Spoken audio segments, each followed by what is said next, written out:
സരിത നായരെ വെറുതെ വിട്ടു. സോളാർ തട്ടിപ്പു കേസുമായി ബന്ധപ്പെട്ട് ഏലത്തൂർ പോലീസ് സ്റ്റേഷനിൽ രജിസ്റ്റർ ചെയ്ത കേസിലാണ് സരിത നായർ ഉൾപ്പെടെ 3 പേരെ വെറുതെ വിട്ടിരിക്കുന്നത്. കൊയിലാണ്ടി 1-ാം ക്ലാസ് ജുഡീഷ്യൽ മജിസ്ട്രേറ്റ് കോടതിയാണ് ഇത്തരമൊരു ഉത്തരവിറക്കിയത്.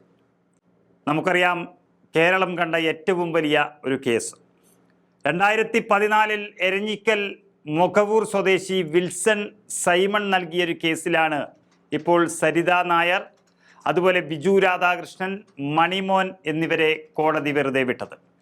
ടീം സോളാർ കമ്പനിയുടെ പാലക്കാട്, തൃശ്ശൂർ ജില്ലകളുടെ ഡീലർഷിപ്പ് നൽകാമെന്ന് വിശ്വസിപ്പിച്ചുകൊണ്ട് 12 ലക്ഷം രൂപ തട്ടിയെടുത്തു എന്നാണ് കേസ്. ഡീലർഷിപ്പ് അനുവദിക്കാതെയും നൽകിയ പണം തിരിച്ചു നൽകാതെയും പണമില്ലാത്ത അക്കൗണ്ടിലെ ചെക്കുകൾ നൽകി വിശ്വാസവഞ്ചന കാണിച്ചു എന്നായിരുന്നു ആ കേസ്. 10 വർഷത്തിന് ശേഷമാണ് ഇപ്പോൾ കുറ്റക്കാരല്ല എന്ന് കണ്ടെത്തി കോടതി 3 പ്രതികളെയും വെറുതെ വിട്ടിരിക്കുന്നത്.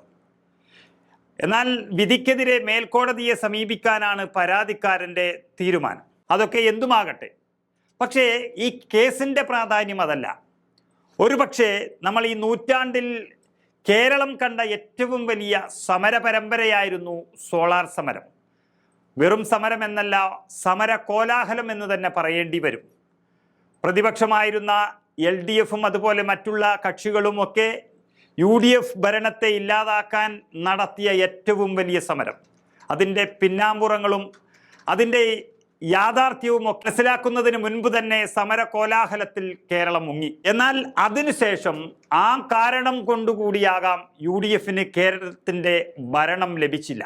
അതുമാത്രമല്ല, ഉമ്മൻചാണ്ടി എന്നൊരു വലിയ മനുഷ്യനെ രാഷ്ട്രീയമായും മാനസികമായും ഇല്ലായ്മ ചെയ്യാൻ കഴിഞ്ഞ ഒരു കേസിൻ്റെ പ്രാധാന്യം ഇപ്പോൾ ഓരോന്നായി നഷ്ടപ്പെടുമ്പോൾ ആ സമരത്തിന് കിട്ടിയ പ്രാധാന്യം പോലും കേസിന് ലഭിക്കുന്നില്ല എന്ന് പറയുമ്പോഴാണ് കേരളം ഉമ്മൻചാണ്ടി എന്ന മനുഷ്യനോട് രാഷ്ട്രീയ ഭേദമന്യേ മാപ്പ് പറയേണ്ടി വരുന്നത്. മാപ്പ് പറഞ്ഞേ മതിയാകും.